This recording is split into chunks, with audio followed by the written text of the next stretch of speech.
Hi guys, my name is Keith Neurotis, known as the leader and superior of Club LASM, aka lover of animated shows and movies, and I'm here with Colby. I need a minute to think about this. Broken Cable. Yo, what's up? I'm a broken cable. Plague Doctor Simp. My name's Simpy. I'm the android sent by Cyber. And of course, ST. Oh my god. I'm just gonna call him Whopper because I don't know how to pronounce the first thing. It's like ST Whopper Father? What? You a Hulk, your brother, and I'm gonna tell you one thing that makes one goddamn lick of sense. I'm here with this podcast. Oh my god. Yeah, that was true. Yeah. That hurt my throat a lot more than I thought it would. Oh my god. First things first, how are we doing this lovely Monday afternoon? I'm doing so well. I'm I've been great. Ended up on a podcast, so only up from here. Pretty good, actually. I'm going on vacation to Amelia Island tomorrow. Like Amazing Island, you say? Yes. Amelia.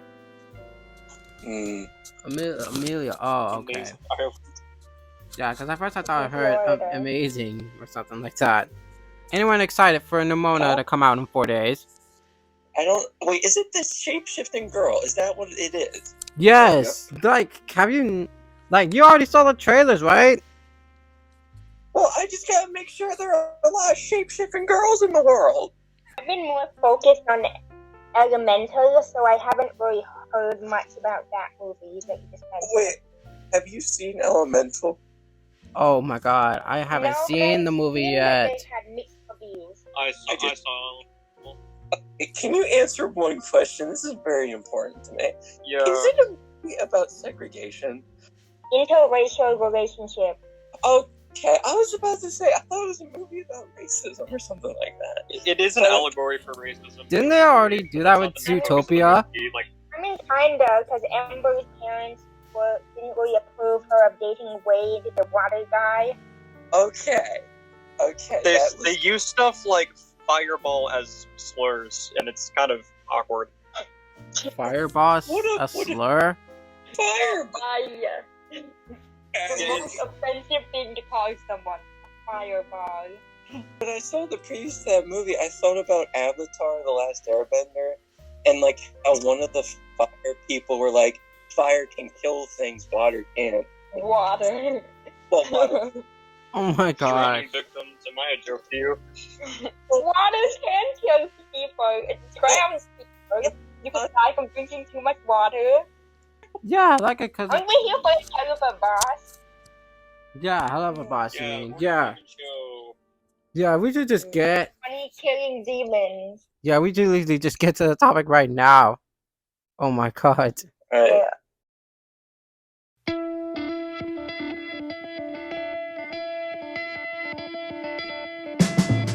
What's the topic?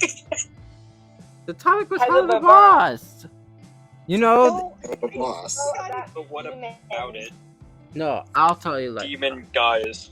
Yeah, I'll. Running a killing company where they kill people on Earth, basically. And there's an owl.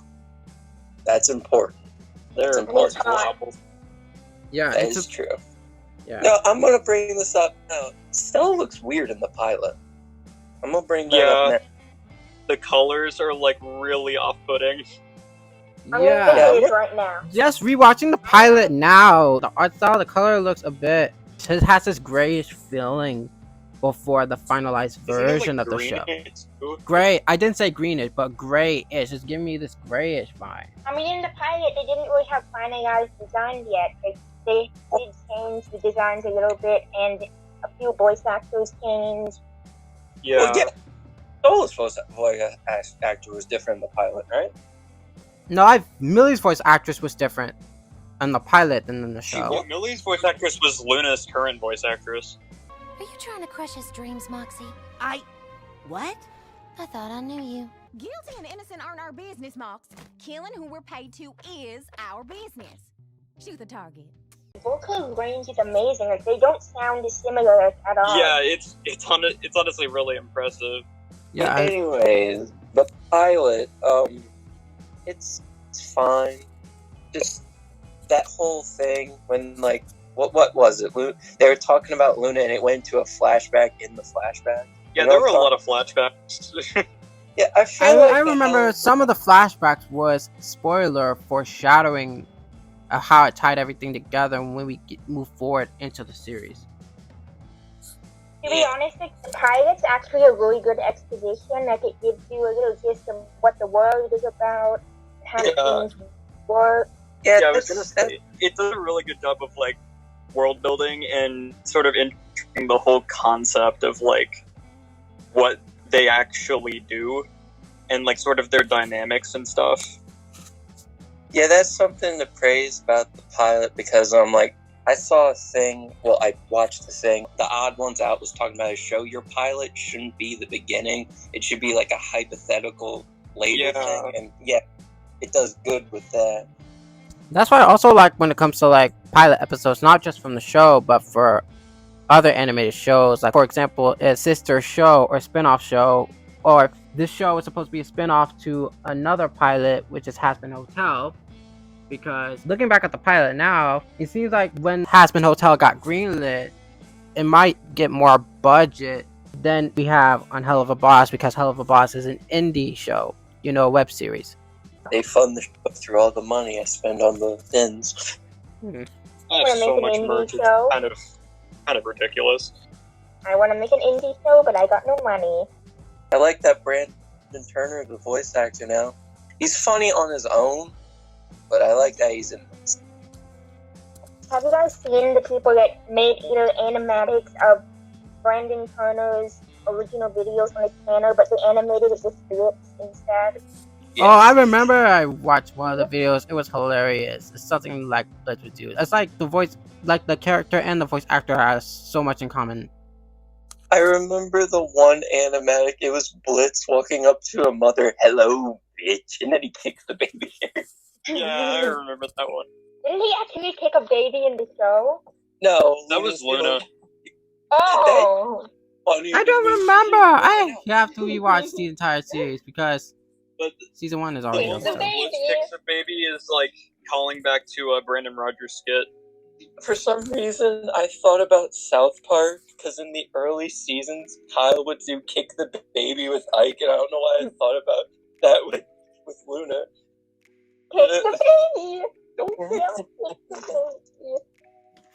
Ike is so innocent. Nobody's innocent on Discord.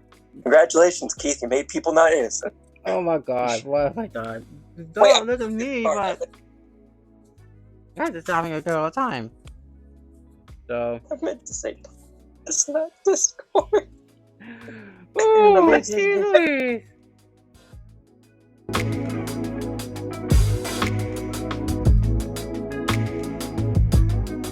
After the pilot, we then transition to episode 1, where it's literally the beginning of the show. On the first episode of Helluva Boss, it focuses on the imps as they were hired by a used-to-be school teacher to assassinate a woman that her husband was cheating on. I thought it was really funny that the kid knew it was her husband's birthday. Yeah, the teacher.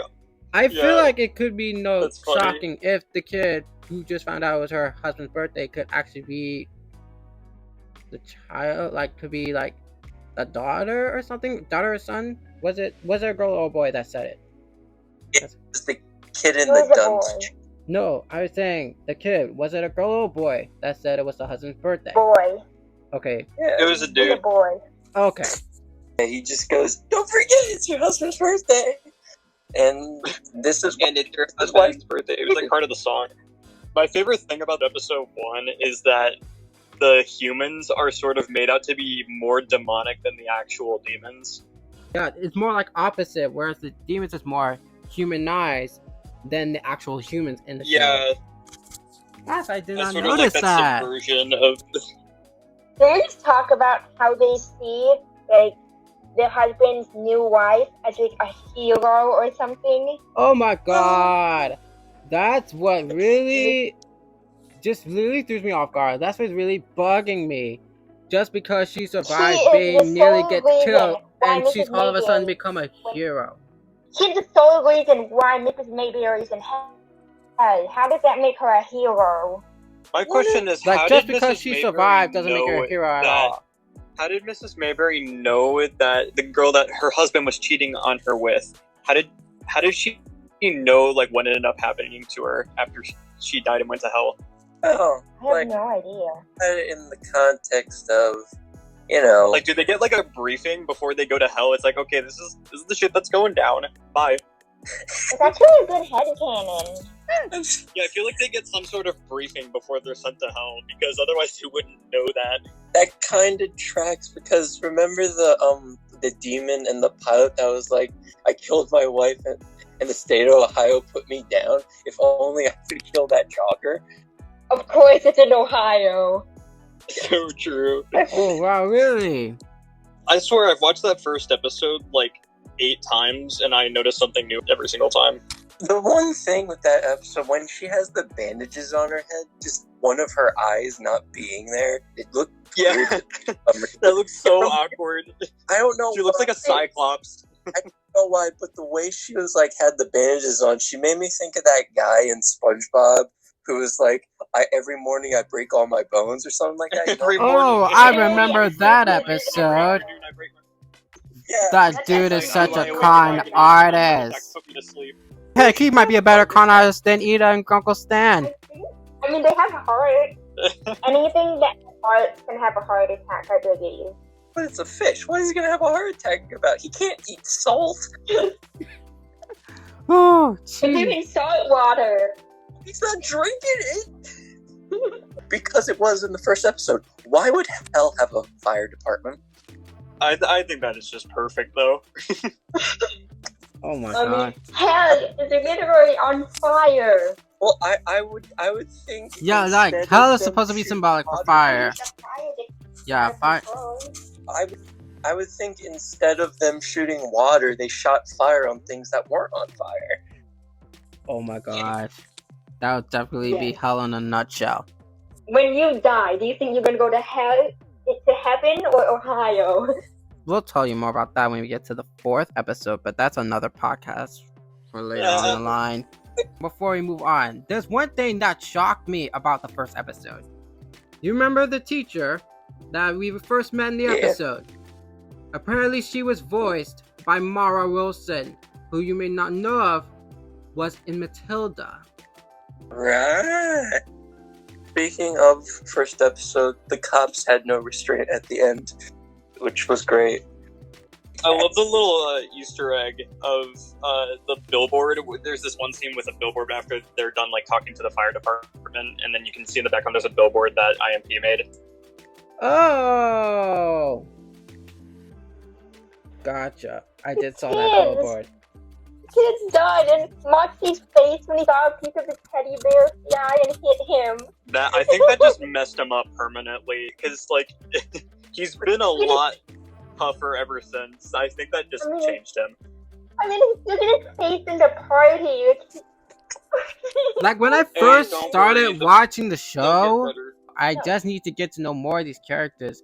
Then further on, Moxie, I'm gonna tell you, Moxie immediately became my favorite when I slowly progressed. Yes, Moxie's one of my favorites.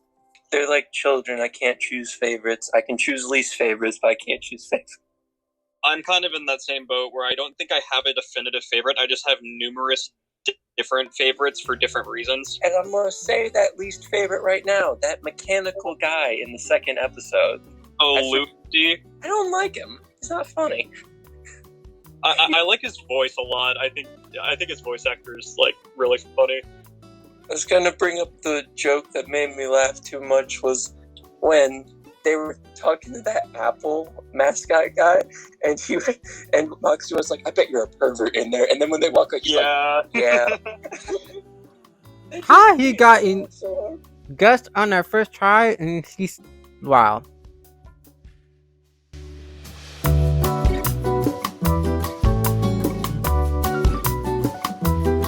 Speaking of the second episode, I really like the second episode, that is Loo Loo Land. It's a really good one.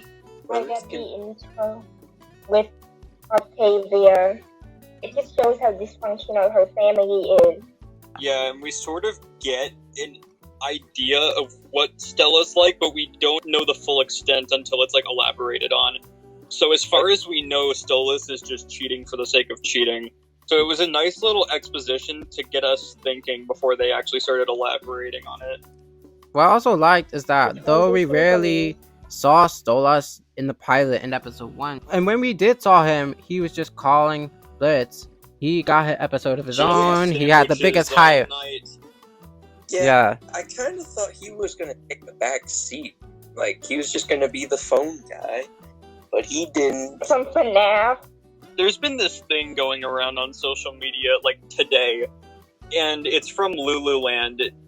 It's basically talking about how both Stella and Stolas have basically, like, bird legs, like hooved legs. Yeah. And then Octavia has normal legs. So people are theorizing that Octavia is Blitz and Stella's kid. Oh my Someone god. cheated. Which was like a love triangle. Like, the theory is that Blitz and Stella were at like the same party because like Blitz is known to, in episode 8 it's like it talks about how Blitz was known to be a party animal and stuff, so they were like at the same party at some point and they were both just completely wasted, and then they went to town and Octavia is Blitz's kid. Helluva Boss meets Maury. Let's make it happen. But hey, that's just a theory. A film theory. Well, I'm just gonna bring this. What if? Now, stay with me. What if? My theory fell apart immediately after thinking about it, so just ignore what I said. But still, why would there be hospitals in hell? Just shove your hand in fire and you're fixed. That's demon rules. Oh Well, I know fire doesn't hurt them, but I don't think it heals them. I mean, I think it, like, human fire won't harm them, but hellfire might. Well, that's Is that why they're like? Yeah, concerned that might whenever their be. office gets set on fire. It's Yeah. like, Yeah, that's They're only- pretty much. They're This is concerned pretty much with what's going on. Or they're just afraid of using money. So back at the second episode, like, what were your favorite moments from that second episode?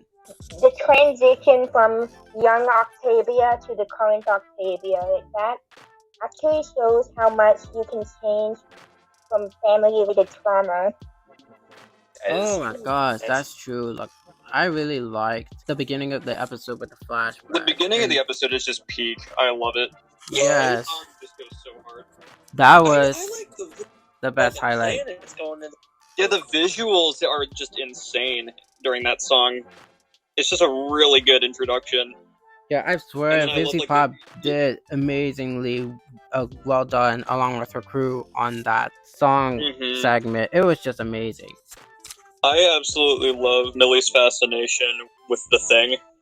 Oh, the thing he got, the face she made when he It's handed just it to her. adorable. That is just. I mean, come on. Also, a thing in that scene, like when they go up on Millie and catch up, the fact that he's so tall and they're so short, they were They're so like, tiny. I Oh my know. god, that's what literally so just had me my jaw drop. The fact that Stolas is so tall and contrast to Bleach Hey, is so small. I kept thinking to myself that Stolas has the height of I think a it's center symbolism basketball for player. social class. I swear. do So you, what I think the height thing is basically like a symbolism of social class. Like, Dorius is really tall because he's the highest ranking, being royalty, and the imps are short because they're the lowest ranking in social class. also bird legs, we can't forget the That's birds. Kind of interesting. like the diamonds. I in never really Steven thought Universe. about that before. And the height Kind of like the for it. diamonds in Steven Universe when they're like really tall, where the other gems are just average size. Some episodes, and then That's some really- episodes, they're like almost the same height. Interesting. Really Yeah, that's- interesting. It's not getting to the whole storyboard thing since this isn't the Steven Universe episode. Could be something for the future, though. I just love that Luna's only line in the episode is "Shut the f*** up." Oh my That line God. delivery was just perfect. Loo Loo Land? Loo Loo Land? Loo Loo Land! I don't know how it made me laugh, but it did. Just rewatching it. Well, it's because there's always been a moment in most people's lives when you just hear someone in this and say, "Shut up." Yeah. Most My relatable dad. line. It's like Luna's one-liners can make you laugh hard. Oh yeah. Like I can't wait until we have like more of those whenever we get to episodes where Erica was able to like voice her in season 2. One of my favorite moments of the Loo Loo Land episode is, to me, how it broke the trope of writing a teenage character, which is Octavia. Like, we saw... But they're not just edgy for the sake of being edgy. Like, it's for a reason. Like, it's because Right. of trauma. Not just from trauma, but just from the fallout between Stella and Stolas when Stella found out that Okay. Stolas cheated. Her irritability could be like a learned behavior. And she also just seems so desensitized to everything that goes on with her family, and she just wants nothing to do with it anymore. She knows it's like hopeless. She really could have been written the wrong way and just been the angsty teenager, but they didn't do that. That's good. Yeah, That's that's mostly like what I Luna's job. said. They broke the trope of writing a depressed teenage character. It's the thing we've all seen on TV growing up. Most shows make it their only personality trait. Yeah. But Octavia actually has some depth into it. Like, she actually wants a happy family. She's not entirely, I hate everything and everyone. I'm very emo. I do want to see more of her character outside her family, because a lot of the plots that she's involved with revolve around her dad. Well, we know she would be a master of being a thief, because she can sneak into anywhere. No one would know. Luna didn't even know that. Luna noticed. She just didn't care. No. Like they make eye contact. I know, but come on. You didn't even see her. Dude, hide. Perfect camouflage. And the conversation between Octavia and Stolas just further proves my example of when writing this character of Octavia. It's just nearly had me emotional of the conversation. It feels so genuine. Like with the home doesn't even feel like home anymore, because she only sees the perspective that Stolas just cheated on Stella. She tells him that he ruined it. And he's not able to like muster the strength to tell her like what's actually going on, because all he wants is for her to just have a normal life, and that's just heartbreaking. The fact that Stolas wanted to make sure that Octavia has both a mom and a dad, and he just can't even bring himself to let her know what Stella really is, truly broke my heart there. His entire motivation in life is his daughter, and all he wants is for her to just grow up and have a normal life. And so we see like a little bit of that growth in Loo Loo Land, where at first he was like only concerned about like, oh, you used to love this, I don't actually know you anymore, I just want to go back to a time whenever things didn't suck. And then he learns like, okay, we can't just keep living in the past, you're growing up, and I want to be there for that. I just said that, like, because parents don't want to let go of the fact that their child is going to become independent one day. Well, with that whole thing between Stolas and Octavia, it kind of just helps with the portrayal of, not all parents that have problems are assholes to the kids. They just don't know how to, you know what I mean? I'm trying to say things wrong. There was this Netflix show, 12 Forever, and there's an episode where they talk about the dad who divorced the mom. It's like this is a real thing, and this thing's doing the thing. I'm saying things wrong, but you know what I mean. Yeah, I understand where you're coming from. But here's the more important question of that episode. Why don't they sleep in nests? They're birds. Oh my gosh. Interesting question. Like Ida's the only human that sleeps in the nest. Only because she's the owl lady, but the birds are just sleeping in beds. Like, why? We cannot question logic when it comes to shows. It's a cartoon. It's not that deep. The only one thing we should do when it comes to animated shows, never question logic. Yeah, exactly. It's a cartoon. Oh. What are you looking at? It's a cartoon. I also didn't know that Alex Brightman would be voicing Robo Fizz, or what they call it, Fitz O'Rourke. Because rewatching it now, I can literally hear Tema Lucas's voice from Dead End Paranormal Park, and that was Alex Brightman the whole time. Wait, who does he voice in Dead End? Alex Brightman voices the dog Pugsley and Tema Lucas. Oh, that's right. Yeah, but Fitz O'Rourke sounded more like Tema Lucas. And just looking back now, I just realized, wow, Alex Brightman was voicing him the whole time. I didn't get into the series until end of 2021. I started watching the show only because the Owl House was coming to a close, so I'm trying to find another show to watch. And I went into Helluva Boss. I found VivziePop, and they were. This was when they were just starting making clips of Hazbin Hotel. I was like, ooh, these people I like. I'm gonna stick around. Been here since the beginning of that shit. Yeah, I mean, I watched the Helluva Boss pilot when I was like 12.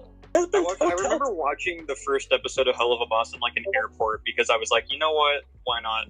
It's been on my radar, and then like it's probably been my biggest fixation since Owl House.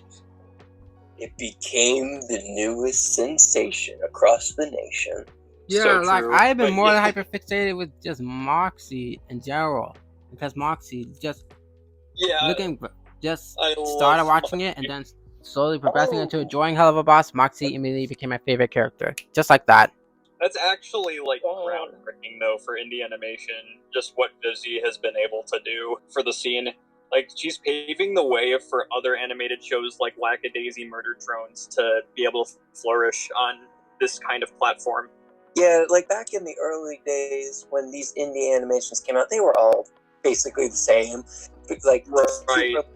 Now they're getting better and better, and VivziePop is leading the way, like you said. Now they're like better than a lot of adult animation that already exists, both artistically and storytelling wise. Like, okay, so you all know who J.J. Abrams is, right? You know who I'm talking about? Nope. Yeah, I know J.J. Abrams. He was talking about how, you know, it's always free to write your movie or write your whatever, but nowadays you can actually go and make it.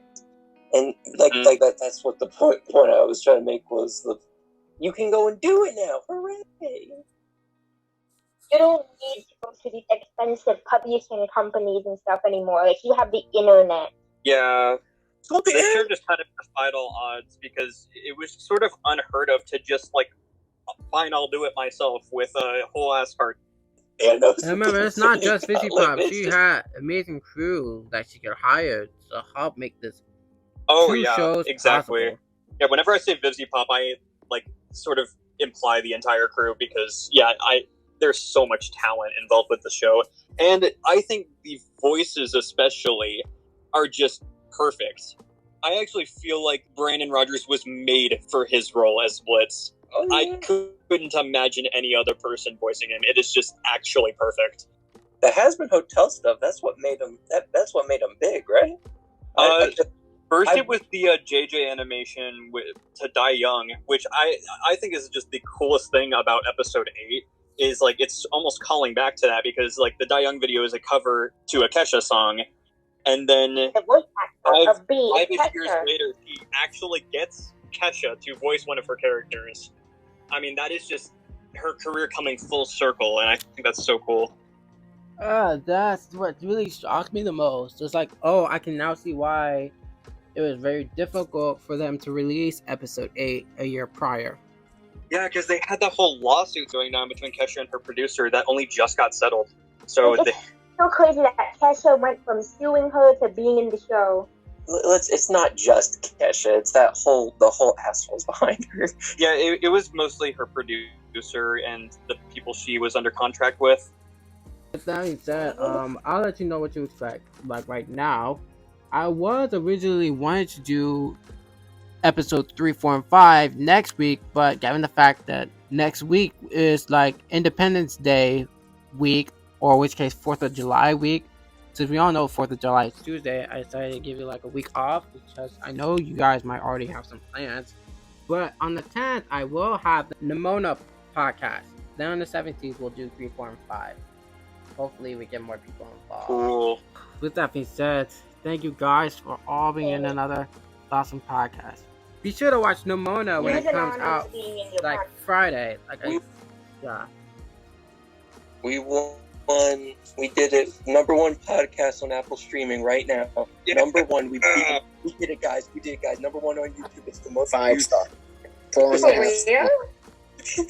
Yeah, like if you can at least spread the word once I get this uploaded, I'll let you know when it will be uploaded. So that way you can just spread the word.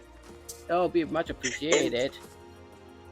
And the title you have to make sure to say talks about how to do illegal drugs without going to jail. We're gonna get so many views. So many views. Put that in the title so people click it, and then they just get an episode, something about Helluva Boss or whatever show we're talking about. Okay, I know how you can get views. You need to put a bunch of emojis in the thumbnail. Say TikTok Helluva Boss Challenge podcast, and bam, we just got 8 million views. Yeah. Such Very images much. in the thumbnail. Oh my gosh. With that being said, make sure to drop a like and subscribe. Click on the notification bell so that way you won't miss out on the animation content with me and my friends specifically. With that being said, I bid you peace. Bye! Say bye, everyone! Bye. Bye. Videos.